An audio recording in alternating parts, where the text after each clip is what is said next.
Welcome to this gathering hosted by the Unitarian Universalist Church of Bowling Green, Kentucky. Whether you are here in person or online, we are so glad that you are joining with us today. My name is John, and I will be your service associate today. Just take a moment, if you would please, to set your cell phones to silent so all of us can be fully present with one another today. This service is being live streamed. If this large room is not comfortable for you, you can go to the Blue Lounge, which is next to the entrance in this building where you came in, and you can watch it there. We are a welcoming congregation, whoever you are, however you identify, wherever you come from, and whoever you love, you are welcome here. Our Sunday services are different each week so that we can honor and learn from a wide array of traditions and beliefs. Today is our speaker is Alonzo Webb, and he will be speaking with us about resistance, athletics, and the wisdom of Martin Luther King Jr. So nice to have you with us today, Alonzo.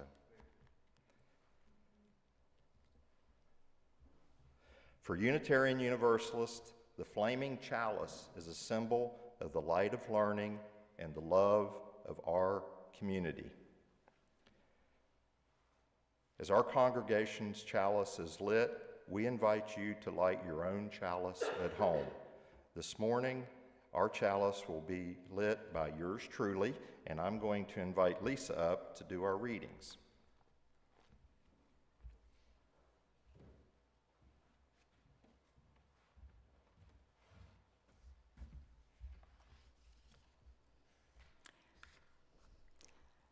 We light this chalice in memory of the courage of those who have struggled for freedom, the persistence of those who've struggled for justice, and the love of those who've built beloved communities to carry on the light of hope.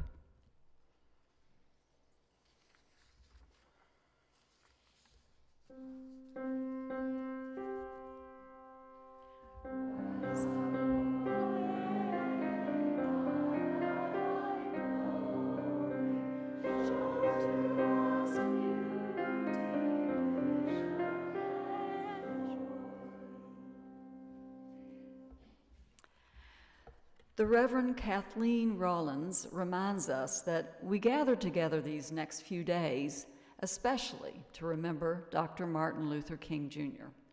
But not only him, for there were thousands of unnamed women and men who put their bodies and lives on the line so that all may be free. Martin Luther King Jr.'s wisdom centers on nonviolent resistance, justice, love, and service, emphasizing that true progress comes from confronting injustice with moral courage, unity, and unwavering hope, even in darkness. Key themes include hate cannot drive out hate. Only love can do that. Injustice anywhere is a threat to justice everywhere. And lastly, the call to action to keep moving forward, even in small steps or jump shots.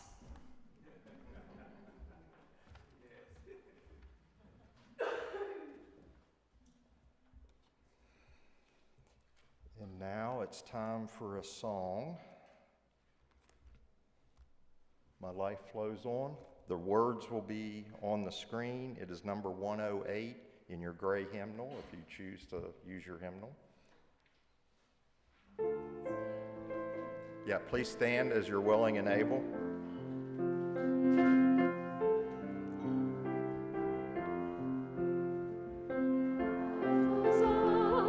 In endless song of birthers' lamentations, I hear the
hands tremble as they hear the bells of freedom ringing.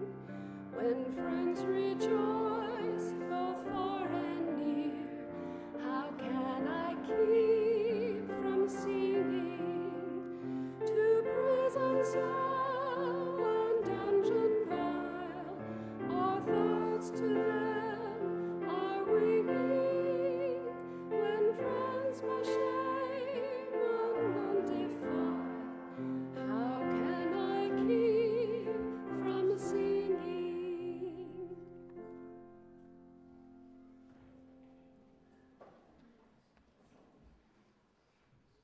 Thank you, Rhonda.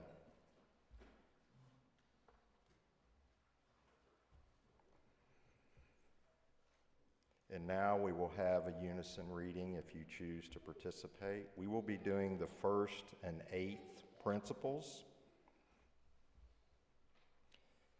Please join with me. We believe in the inherent worth and dignity of every person, and we to dismantle racism and other oppressions.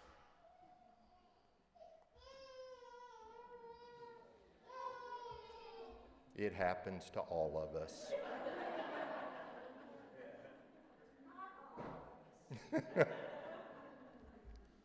So glad to have you with us today.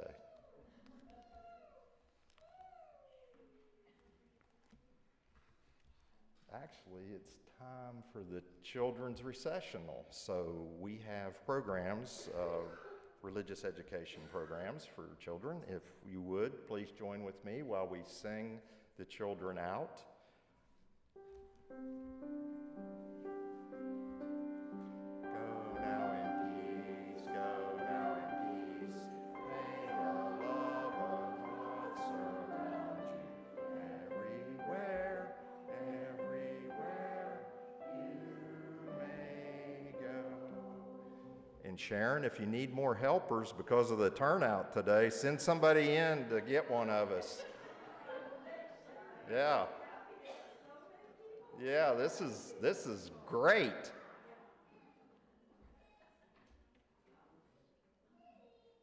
We'll give them a minute to clear the door.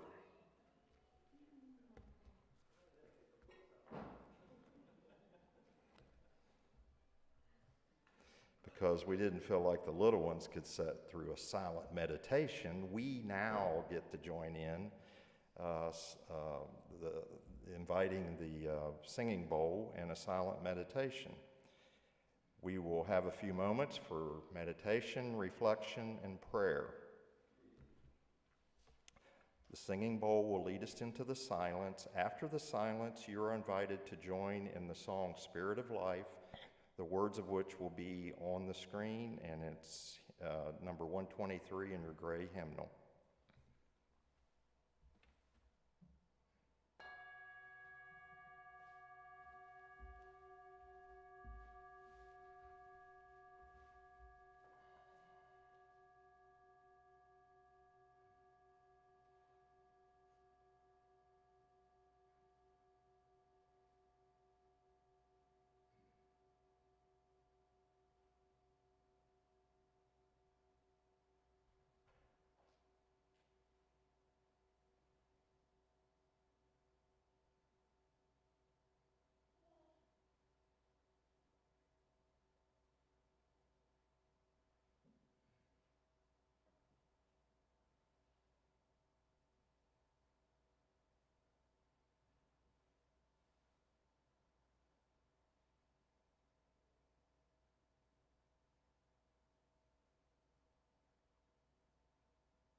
As mentioned earlier, Unitarian Universalists have a wide array of beliefs, and the speakers at our Sunday services come from many traditions. With us today to share his thoughts is Alonzo Webb.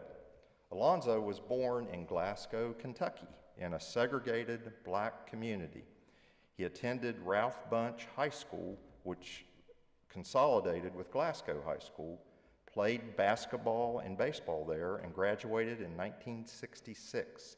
After Glasgow High School, Alonzo signed a basketball athletic scholarship to play at Hiwassee College in Madisonville, Tennessee, becoming the first African American to play in the Dixie Athletic Conference. In 1969, he was drafted into the U.S. Army, spent 14 months in South Korea, and was honorably discharged in 1970. He retired from Logan Aluminum, then coached at Bowling Green High School in boys track and field and girls basketball. Alonzo was inducted into both Glasgow High School and Hiwassee College Basketball Halls of Fame. He has graduated of Faith Bible College, has been living in Bowling Green for the past 50 years, currently helps with day-to-day operations at the Bowling Green African American Museum, and is a proud father of 4 lovely daughters, Africa, Latoya, Natalie, and Tevis Nicole. Welcome, Alonzo.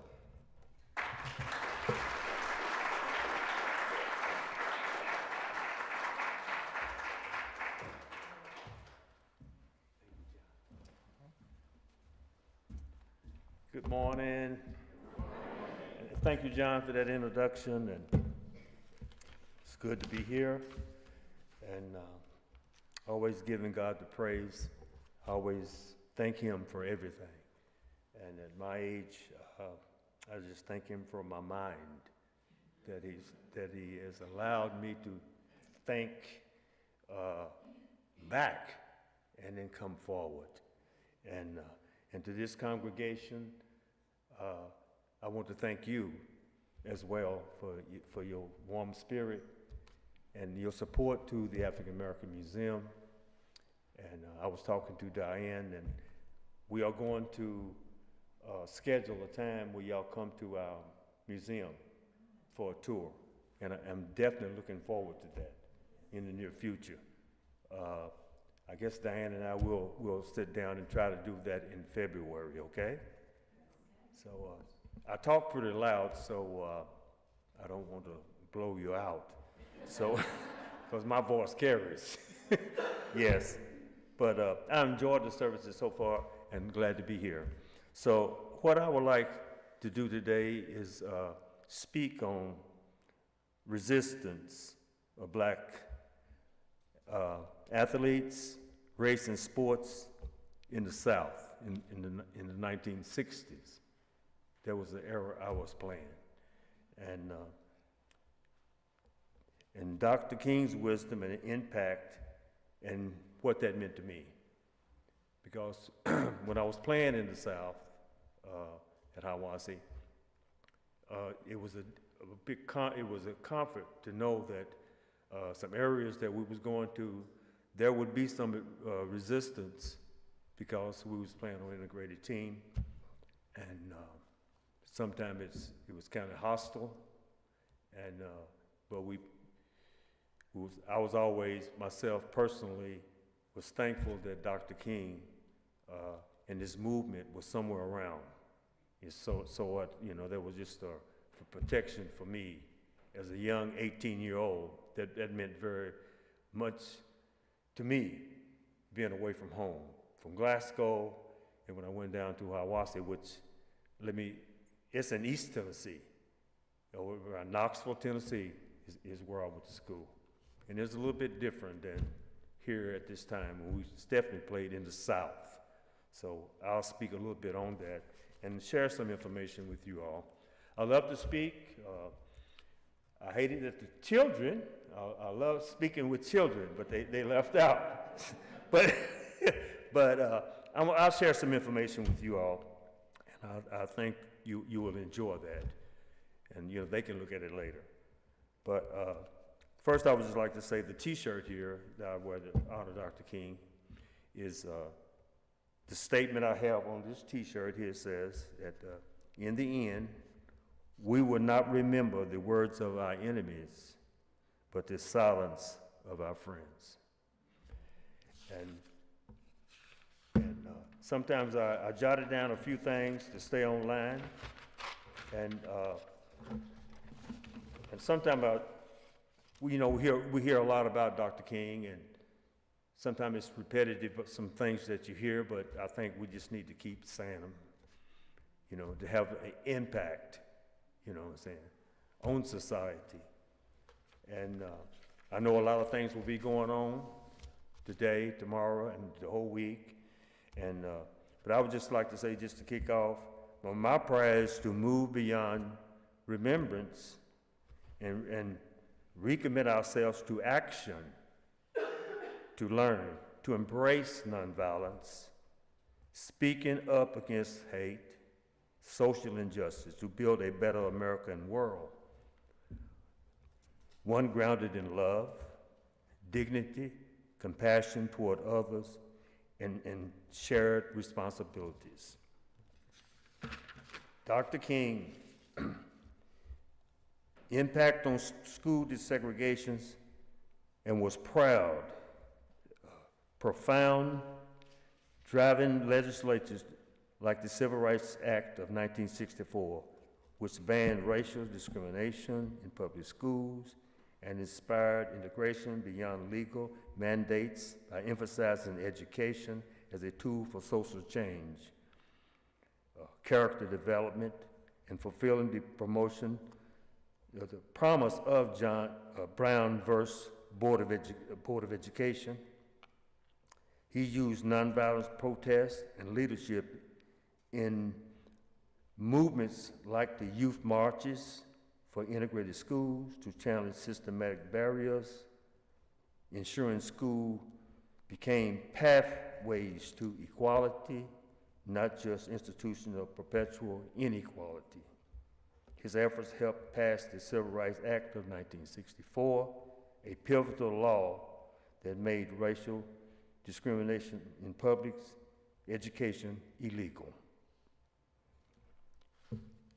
The pivotal time, I'll get to that because in 1964, when I went through, I attended a black high school, and we went to Glasgow High School. That was a pivotal time for me.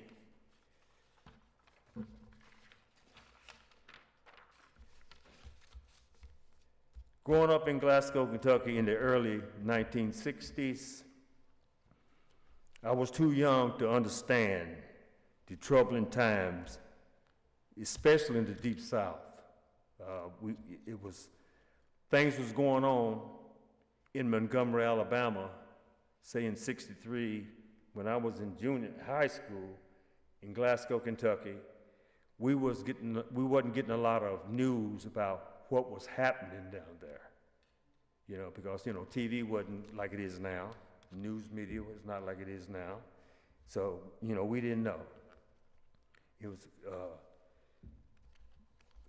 but I was learning about Dr. King's movement to ensure justice and equality, proved to be a motivating force that has allowed me to get a basketball scholarship to further my education. Dr. King has been an inspiration to me, helping to pursue my goals in life, despite the many challenges and dreams deferred. One of his quotes, "If you can't fly, then run. If you can't run, then walk. If you can't walk, then crawl. But whatever you do, you have to keep moving." This has been my tower of power in life, to keep moving forward. Dr. King's civil rights movement helped me to get an education and play the game I love to play, basketball and baseball at Hiawassee College. I am grateful for his impact and his obligation today. And it is our obligation today and yours to continue to work and keep his legacy alive today. Here, I want to back up a little bit and talk about how I got to Hiawassee College and the people that helped me out. I'm so grateful for a lot of people that helped me out as a young man. And one of them was Jim Richards. I don't know if y'all know Jim Richards or not, but he was my high school coach. And he later went on. We had successful teams at Glasgow High School. District championship, regional championship, state championship. Jim Richards was a part of that. And he helped me along the way, and I'm very appreciative of Coach Jim Richards as of today. You know, I see him all the time. And he helped me as a young man at 18 years old. You have to understand, trying to get a scholarship to go to school, I wanted to do that very much. And back then it was hard. You're talking about 1966, it was kind of hard to get scholarships for black athletes, you know. They had black universities and things like that, but around here in this area, it was hard to get scholarships. So what had happened, Nick Menikoff, he was my college coach, and he came to Glasgow, Kentucky to sign me. And I played baseball as well. I had to sign, I was at practice, so he came up. It may have been an inconvenient time, but I signed my scholarship to go to school there. And it was all good. And I'm thankful for my family as well. My family played a big part. I come from a loving family in Glasgow. I think I was raised properly into the church. And I'm also proud of that and the people that helped me along the way. And I think basketball and sports, period, I think it's good for young people or whatever, you know, when you're coming up, because I know basketball helped me out, getting into sports, you know, staying out of trouble, demanded you get your grades, you know, try to, you know, keep your grades up. All that was important. And I can remember, you know, people put things in your ear, and you know that they mean you well. And Coach Sam Clark, I don't know if y'all have heard of him or not, but I give him a lot of credit. He played at Western, and he came to Glasgow, and he coached. And I remember one day I was getting ready to go to practice, and Coach Sam Clark, he was talking to me, and you know, people tell you good things, and you sense as a young man they're telling you the right thing. So my nickname is Lonnie. My family called me Lonnie. Sports announcers called me Lonnie. Everybody called me Lonnie. I was named after my grandfather, but Alonzo, proud name. But Coach Clark told me something that was very profound for me and helped me out, even to now. And he told me, he said, Lonnie said, you're going down to Hiawassee. He said, now, I'll tell you, he said, you'll probably hear a lot of things that you don't like. And you know how it is. And he said, well, hey, he said, don't pay a lot of attention to that. He said, that's ignorance anyway. And I always thought about that. Things that said to you, but you don't have to respond to it. Because people can say some things to you that's not nice. And so that helped me out. Because playing in the South, I jotted down some areas that I have played basketball. I played basketball a lot of places when I was in college. We played in the Southern Conference, the Dixie Conference. So that says enough for itself.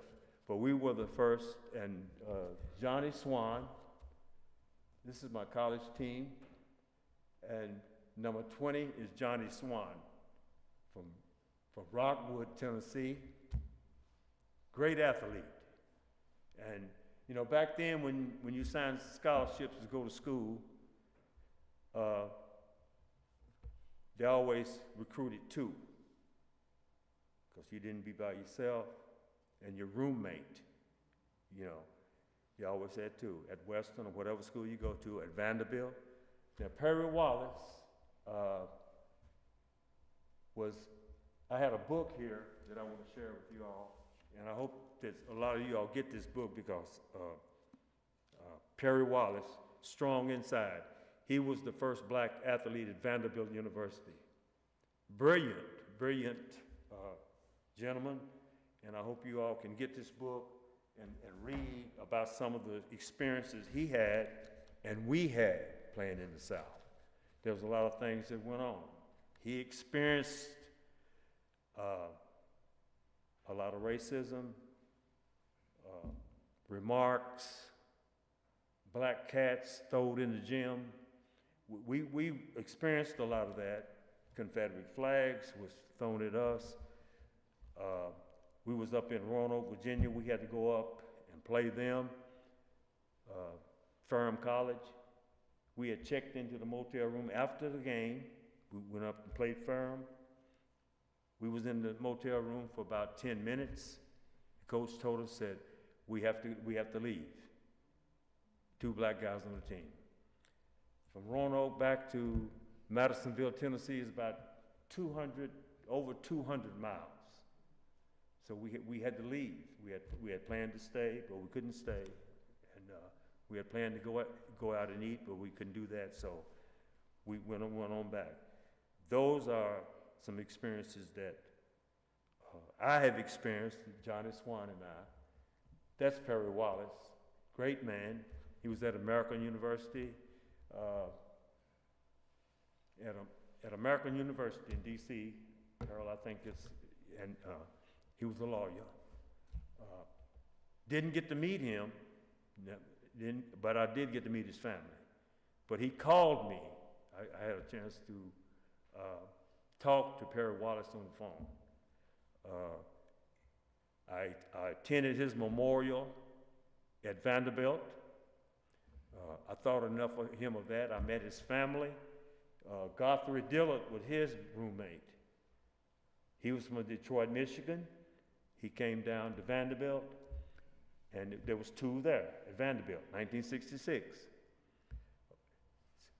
Why I admire Perry Wallace because he had to, after his, say, sophomore, junior, senior year, he had to go alone because Guthrie Dillard got injured, and I think he had some problems or whatever, but he left Vanderbilt.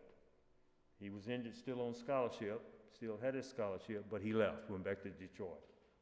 And I met him in Nashville, and he said that there was some things that was going on, and said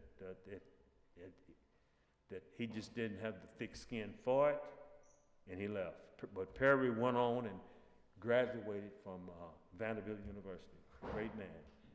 And he had called me from Silver Springs, Maryland, and we had talked, and I thought it was a great honor for me to just talk to the man, and I'm glad I got to meet his family.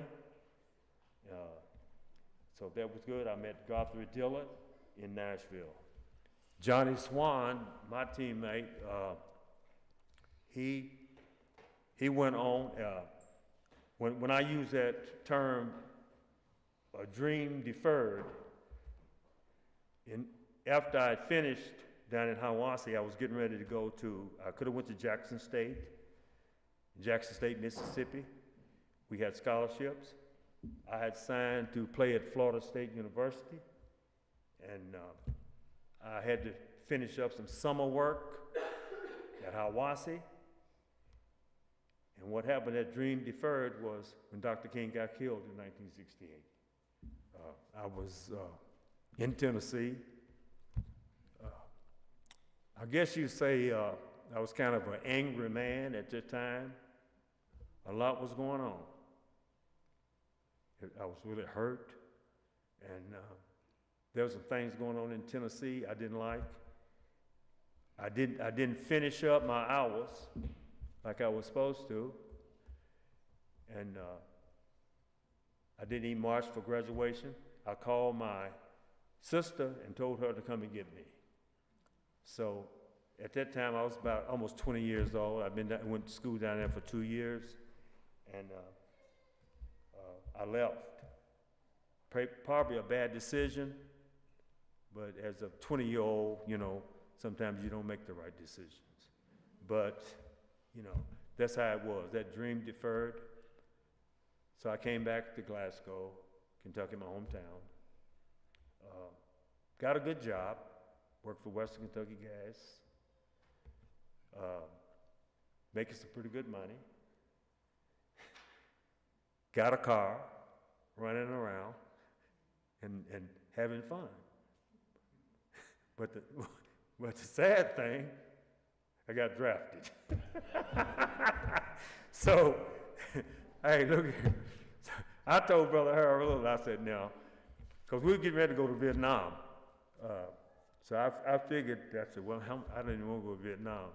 So I was trying to get in the Air Force. And I think they had their quota then. And so the guy said, no, he said, we have a quota. So I went on. So I went into the service, went on into the military. I done my time. I spent 14 months in South Korea. It wasn't bad, because I looked at South Korea compared to Vietnam. It wasn't bad. Yeah, because Vietnam was rough. Vietnam was very rough. And but those are things when you're young you do. And so, you know, I don't know. I regret some things, but some things was good, because I learned a lot in the classroom when I was going to school at Awasi. I learned a lot in the classroom, and I learned a lot out of the classroom. I did not know a lot of things that was going on. You know, you leave Glasgow, Kentucky, and you go to places in the South. I'd never been to Montgomery, Alabama. Barely just hadn't been to Nashville. We played schools in Southern Kentucky, but it was just an education for me as a young man seeing things. When I first went to Montgomery, Alabama, as a black man, I'd never seen that many black people in my life. That was different for me, to go downtown, to see that many black people. I never experienced that. And we went into a lot of places, saw a lot of things. One thing was very disappointing. We played down in Montgomery. We played in Marion, Alabama, and we was traveled in station wagons sometimes. We had burgundy. Our school colors was burgundy and gold. We traveled in burgundy and white station wagons. Hiawassee College on the side. And because of that, because it was like you could be very mistaken for being freedom riders back in the 60s. So we made sure that we had Hiawassee College on these vehicles, and we wasn't labeled as freedom riders. But I can remember downtown Montgomery, Alabama, and we was just riding around, you know, and this is before we played, this is during the day. And our assistant coach, LeBron Bell, he was from Chattanooga, Tennessee, and he said, ought to be a law against that. I didn't know what he was talking about. He said, it ought to be a law against that. And he looked up there, and I saw the Confederate flag flying above the American flag in Montgomery, Alabama.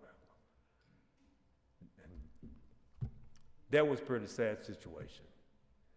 And so those are some of the experiences and the education that you get and things that you see when you travel around the world, getting out of your little circle. But I'm very thankful that I had that opportunity, because coming out of a small town like Glasgow, Kentucky, you know, you have to get out of a circle to grow. You have to. And that was my growth, playing at Hiawassee College. And Nick Minikoff, he was a good coach. He protected us as much as we possibly could protect us when we was traveling. And there was some situation that come up, and he'd done a good job. He was a Florida State graduate, done some work at the University of Tennessee, and he knew what was going on. He was older, he knew what was going on, and he protected us when we went into some of those areas. And it was an experience for me, you know, a learning experience. But I just saw a other side of things, and but that's a part of growing up. That is a part of growing up. And as closing, I would like to just say, use this. Dr. King legacy speaks to the responsibility that every one of us has to speak out against injustice whenever and wherever we see it.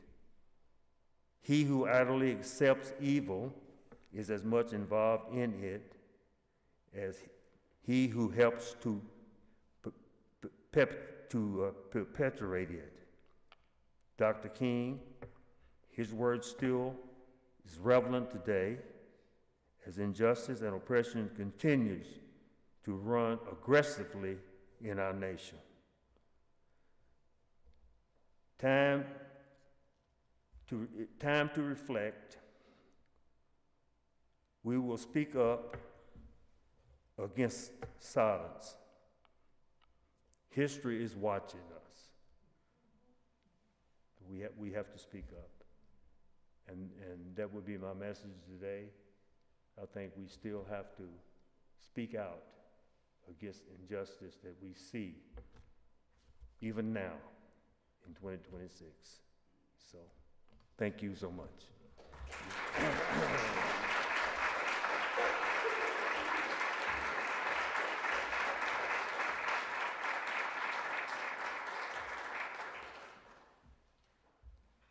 Thank you, Alonzo.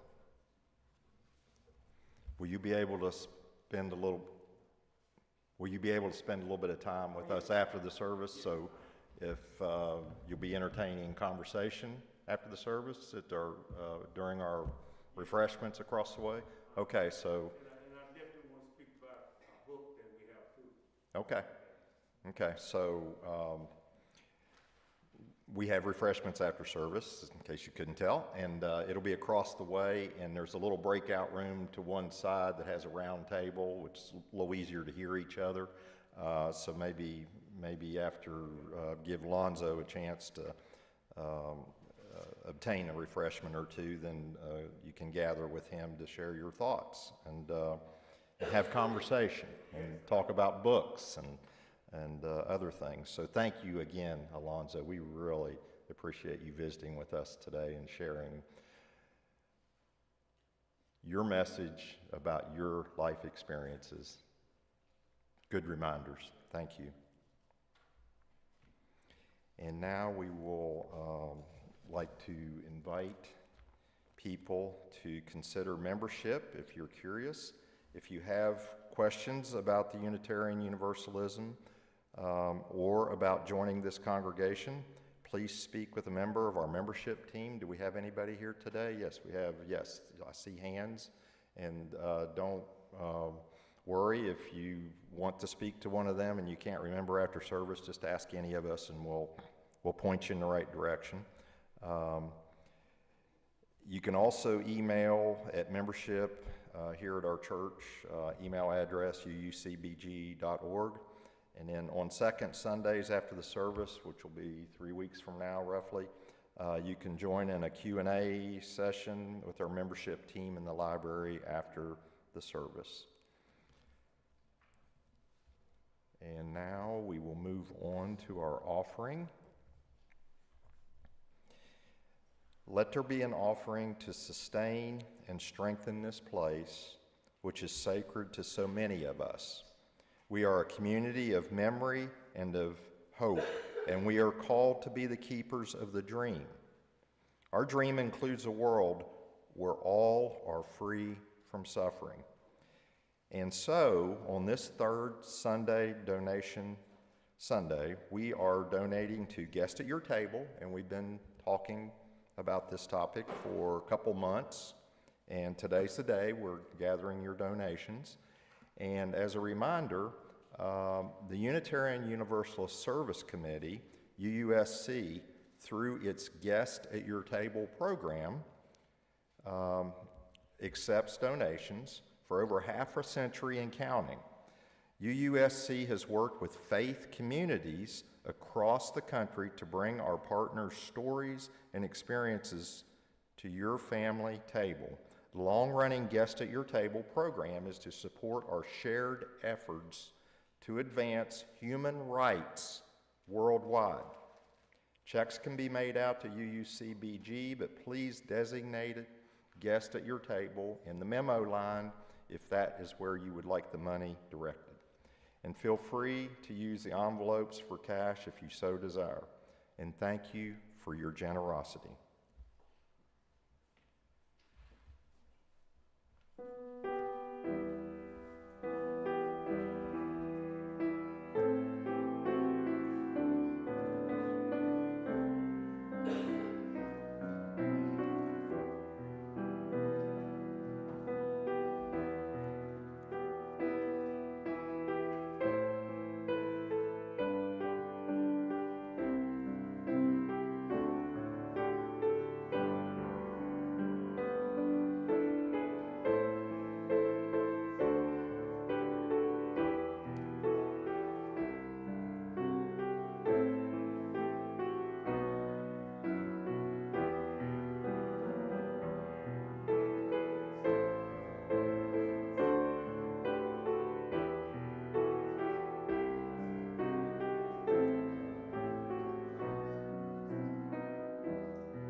And we thank you for these gifts. May we use them wisely in the service of our congregation and our community. And now we'll have some community news. See if we've got our slides together. Before I get started with the slide reminders, we have a late-breaking announcement associated with the Red Cross training that some of you had this week. Sierra is not here. Those of you who made the Red Cross training will know what I'm talking about. The rest of us, just check out for a minute and then you can come back. Red Cross training, Sierra will not be here this morning to collect the information that needs to be collected, but Lisa, at Deanie's request, will be collecting that information. So again, anybody that was in the Red Cross training this week, please see Lisa immediately after the closing so that you can put down the information. Okay, bench in the lobby. Now we'll go along with the slides. Yes, I'm calibrated now. Everybody come back. Listen. What can I say? Today, after the service, the Green Sanctuary team will work on eco-friendly programs here at UUCBG. Everyone is welcome to attend. Please gather at about 12:30, round table in the kitchen lobby of the Fellowship Hall. Tomorrow, January 19th, is Martin Luther King Day. There will be memorial breakfast at 7:30 and a memorial march at 10 a.m. and then a celebration at 11 a.m. at the State Street Baptist Church. The theme is Mentoring the Dream. For details, please see the flyer on the bulletin board or the weekly email update. The deadline to submit nominations for our 2026 Third Sunday beneficiaries is January 31st. Please use the online form available through this QR code. The link is in the weekly update. A couple more, bear with me. We have restarted our UUC BG book discussion group. Everyone is welcome to gather at 7:30 via Zoom on Wednesday, January the 28th, to talk about Dancing with the Sacred by Carl Powers. The link to the Zoom meeting is in the January newsletter and the weekly email updates. And finally, during this winter season, we encourage you to help with our blessing bag outreach. The bags contain a variety of items that are useful to people who are without homes. Donations of money at times is much appreciated as well. And as always, we are accepting donations to the free food pantry in the fellowship hall. If you have news to share in our Thursday email update, please send it to the editor at uucbg.org by Wednesday. As always, there's more stuff on the bulletin board outside, and then our weekly emails and our monthly newsletter always have a lot of rich information in them. You can pick up a hard copy in the lobby, or if you want to get on our email list and you're not on it, please let us know through the church office address. Lastly, we have a screen in the lobby that shows upcoming events, and we have a Facebook page. We're on that social media. And I think that is it for announcements. Thanks for hanging in there for the announcements. We will now go to music. And it is Lift Every Voice and Sing, number 149 in the gray hymnal.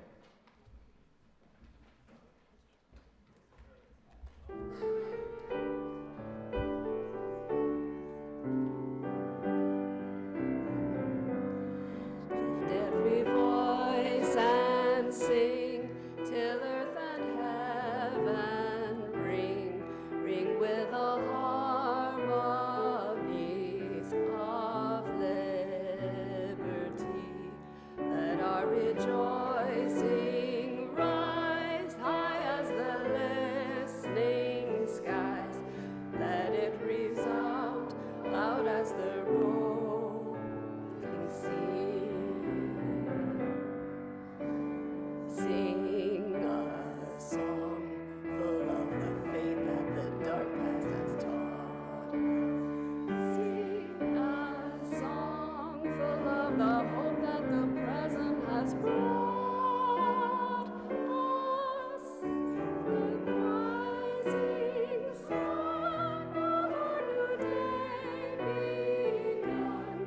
Let us march on till victory is won. The road we trod, bitter the chastening rod, felt in the days when hope unborn had died. Yet with a steady beat have not our weary feet come to the place for which our fathers sighed. We have come overway with the tears that have watered. We have come treading the path through the blood of the slaughtered. Out from the gloomy past till now we stand at last, where the white gleam of our bright star is cast. God of our weary years, God of our silent tears, that has brought us thus far. On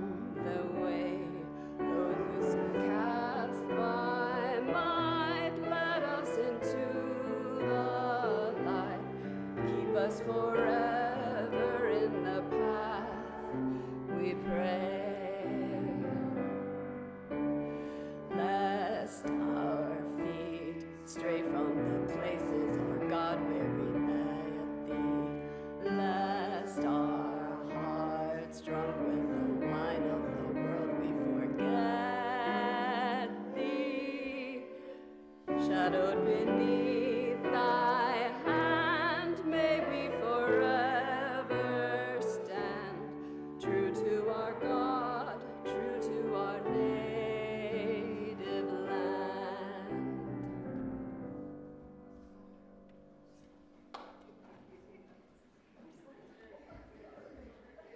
Thank you, everyone. You sounded good.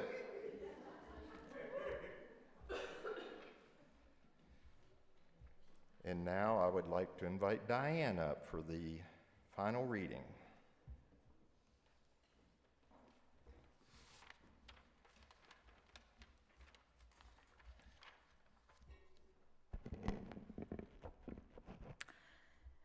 President Truman's Executive Order 9981, in 1948, desegregating the U.S. Armed Forces, a crucial step following Jackie Robinson's baseball integration, which paved the way for broader societal and sports integration, with the Air Force leading the change in tearing down racial barriers within the military, creating a model for equality. Here are the Scott Field Flyers, an integrated team coached by my dad, a sergeant in the Air Force, and this is from Belleville News Democrat, 1947, a year before I was born. It had a great impact on society.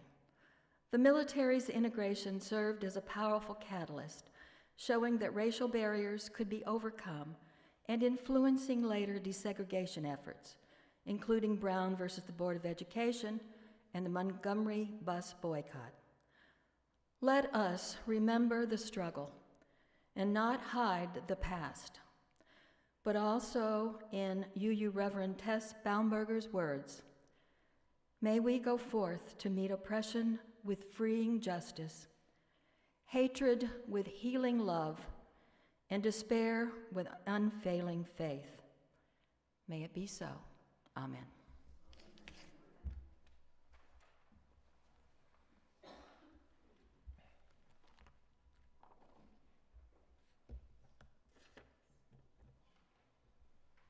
We welcome feedback. We hope you found this service to be meaningful. And we invite you to share your thoughts about today's service. You can send the comments to the Sunday services at uucbg.org. And for those of you who are here in person, we have blue box in the lobby where you can drop in some suggestions or comments you might have.